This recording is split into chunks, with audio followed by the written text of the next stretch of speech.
सदर आसिफ अली जरदारी के दस्तखत के बगैर स्पेशल इकनॉमिक जोन्स ऑर्डिनेंस जारी होने का इंकशाफ। हुकूमत और इत्तेहादी एक बार फिर आमने सामने आ गए। Chairman Peoples Party Bilawal Bhutto Zardari ने पार्लिमानी कमेटी का इजलास बुला लिया। कौमी असम्बली के इजलास में पीपल्स पार्टी का शदीद एहतजाज।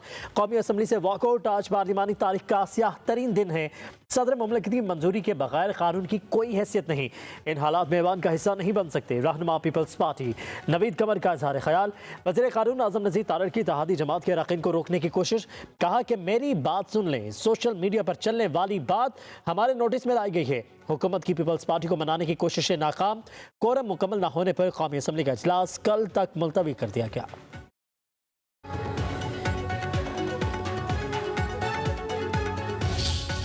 वज़ीर आला खैबर पख्तूनख्वा सुहेल आफरीदी के अफगानिस्तान से मुतालिक बयान पर हुकूमत का सख्त रद्द-ए-अमल। बयान को काबिल मजम्मत और शर्मनाक करार दे दिया।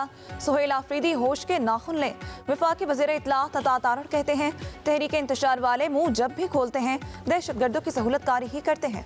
सुहेल आफरीदी ने बतौर अफगान तर्जुमान बात की झूठ और मुनाफिकत की इंतहा कर दी। अफगान सरजमीन की दहशतगर्दी की कार्रवाइयों के लिए इस्तेमाल होने की नाकाबिल तरदीद शवाहिद मौजूद हैं। पूरी दुनिया भी सबूत देख चुकी है। एक तकरीर पर खिताब करते हुए बोले, दहशतगर्दी के लिए अफगानिस्तान की सरजमीन इस्तेमाल हो रही है। भारत से फंडिंग लेकर धमकाने कौन सा इस्लाम है? कौमी पैगाम अमन कमेटी का मकसद अमन का पैगाम फैलाना है।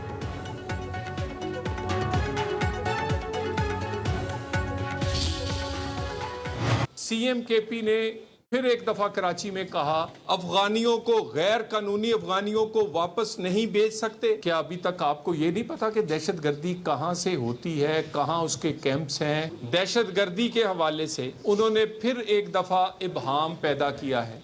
11 साल से पीटीआई के किसी अहम ओहदेदार पे, किसी वजीर, मशीर और लीडर पर हमला नहीं हुआ। आपका स्पोक्स पर्सन आज के दिन तक भी दहशतगर्दों को खुल के उसकी ना मजम्मत करता है, ना सामने आके वो हमारी सिक्योरिटी फोर्सेस के साथ खड़ा होने की बात करता है। सुहेल आफरीदी को क्या अब तक पता नहीं चला कि दहशतगर्दी होती कहाँ से है? वज़ीर आला खैबर पख्तूनख्वा का हालिया बयान अफसोसनाक है। 11 साल में पीटीआई के किसी भी रहनुमा पर हमला नहीं हुआ। वज़ीर ममलिकत बराए दाखिला तलाल चौधरी की मीडिया से गुफ्तगू। कहा कि दहशतगर्द कार्रवाई करके चले जाते हैं और ये इबहाम पैदा करते हैं। दुनिया के दर्जनों ममालिक अफगानिस्तान से दहशतगर्दी की तस्दीक कर चुके हैं। पीटीआई के तर्जमान दहशतगर्दी की खुल कर मजम्मत नहीं करते। दहशतगर्दों से हमदर्दी है तो अफगानिस्तान चले जाएं।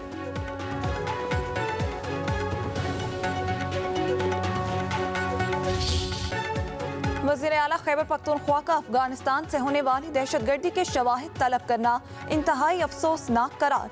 वज़ीर आला का बयान हक़ाइक़ के मुनाफी है। वज़ीर आला दहशतगर्दी के खिलाफ कौमी बयानिए में दानिस्ता तौर पर इबहाम पैदा करने की कोशिशों में मसरूफ़। पाकिस्तान मुतादिद मौक़े पर तालिबान रजीम को दहशतगर्दों की सहूलतकारी के मुस्तनद शवाहिद फराहम कर चुका है। दर हकीकत अफगानिस्तान दहशतगर्द तंजीमों की अमाजगाह बन चुका। तमाम पड़ोसी ममालिक भी दहशतगर्द पॉलिसी से तंग हैं। ईरान सिक्योरिटी वजूहात पर अफगानियों को बेदखल कर रहा है। ताजिकिस्तान में अफगानिस्तान से होने वाले 2 हमलों में 5 चीनी वर्कर हलाक हुए। अक़वाम मुत्तहिदा इंसानी हुकूक की तंजीमों और आलमी जरीदे भी अफगानिस्तान को दहशतगर्दी का गढ़ करार दे चुके। रिपोर्ट्स के मुताबिक 2025 में कालदम टीटीपी ने पाकिस्तान में 600 हमले किए। खित्ते पर जंग के साए गहरे। सदर ट्रंप के ईरानी ऑपोजिशन रहनुमाओं से राब्ते। ईरान में फौजी ऑपरेशन का इंदिया दे दिया। कहा, ईरान में फौजी कार्रवाई समेत मुख्तलिफ ऑपरेशन पर गौर हो रहा है। दावा किया, ईरान जौहरी मुआहदे पर मुज़ाकरात के लिए तैयार है। मुलाकात का इंतजाम किया जा रहा है। उधर अमरीकी अस्करी हुकाम की सदर ट्रंप को ईरान में मुजाहिरों के बाद फौजी ऑप्शंस पर ब्रीफिंग।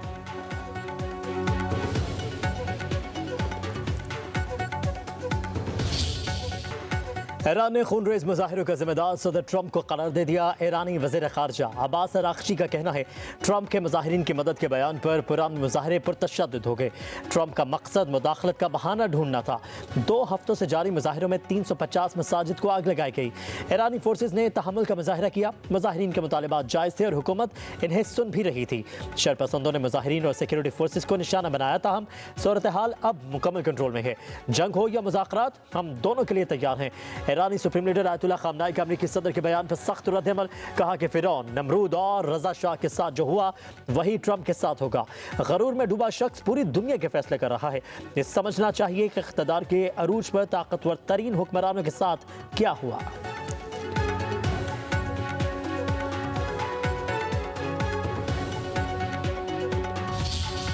ईरान में जारी खूनरेजी मुजाहिरों में अमवात की तादाद 538 हो गई। आलमी तंजीमों ने तस्दीक कर दी। ईरान के कई शहरों में कर्फ्यू नाफिज, मोबाइल और इंटरनेट सर्विस बंद। उधर लंदन में सफारत खाने से परचम हटाने पर ईरान का एहतजाज, बरतानवी सफीर की तलबी।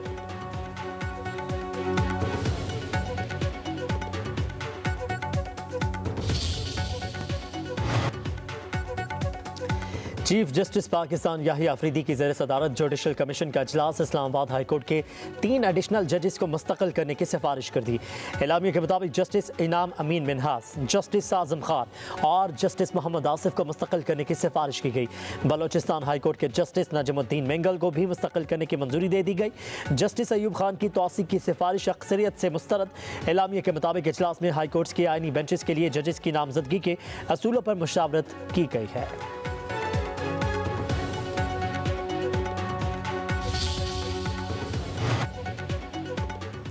सदर मुमलिकत के दस्तखत के बाद इस्लामाबाद मकामी हुकूमत ऑर्डिनेंस जारी। ऑर्डिनेंस के मुताबिक मेट्रोपॉलिटन कॉरपोरेशन की जगह टाउन कॉरपोरेशन या टाउन कॉरपोरेशंस होंगी।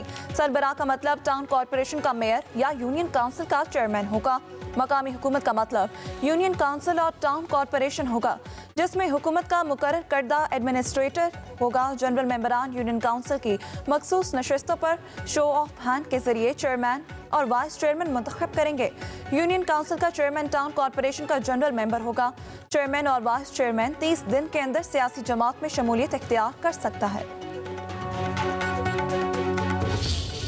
नया फसाद का प्रोग्राम 8 फरवरी को जो है वो किया गया है। किसी तौर पर भी मुल्क को, रियासत को जो है वो अपने सामने झुकाने और कानून को अपनी घर की बांदी बनाने की ना इजाजत दी जाएगी, ना दी जा सकती है। तुम्हारा आइन, तुम्हारा पाकिस्तान, इसका क्या मतलब है?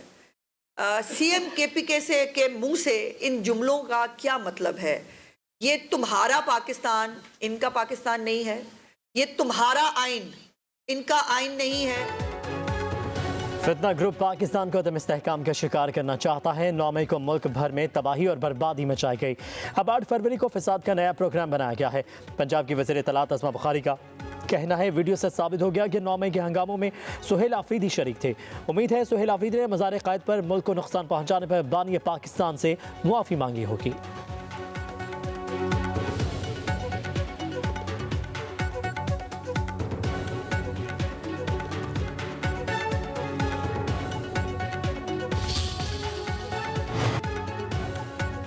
पीटीआई करप्शन को जुर्म नहीं समझती। खैबर पख्तूनख्वा में गवर्नेंस नाम की कोई चीज नहीं, रिश्वत के बगैर कोई काम नहीं होता।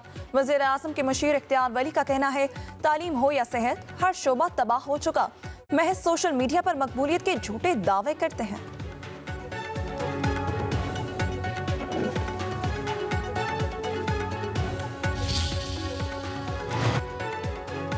आईन और कानून के साथ खिलवाड़ से इदारों का नुकसान हो रहा है। वज़ीर आला खैबर पख्तूनख्वा सुहेल आफरीदी का कराची में वकला से खिताब और मीडिया से गुफ्तगू। कहा कि सिंध हुकूमत ने अवाम के मैंडेट पर डाका डाला। टीपी की सूबाई हुकूमत ने अजरक टोपी का मान नहीं रखा। वज़ीर आला सिंध ने मुलाकात से इनकार किया। उधर वज़ीर आला खैबर पख्तूनख्वा सुहेल आफरीदी की मज़ार क़ायद पर हाज़िरी, फूल रखे और फातिहानी की।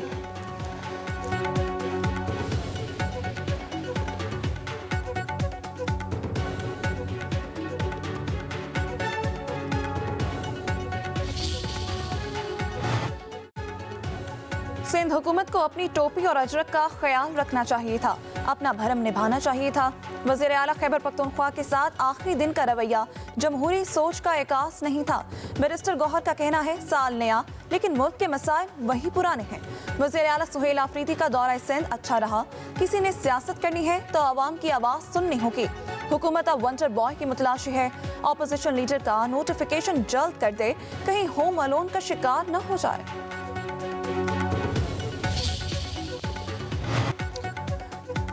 हुकूमत का बिजली के औसत बुनियादी टैरिफ में इजाफा न करने का फैसला। पावर डिवीजन के हुक्म के मुताबिक सब्सिडी को एडजस्ट किया गया। अब टैरिफ बढ़ नहीं रहा। उस वक्त तमाम कैटेगरीज के सारिफिन के 629 अरब की सब्सिडी दी जा रही है। सनती टैरिफ 62.9 रुपये से कम होकर 40.3 रुपये फी यूनिट रह गया। ज़राई शोबे के लिए बिजली के निर्खों में 16 और कमर्शियल सारिफिन के लिए 10% कमी हुई।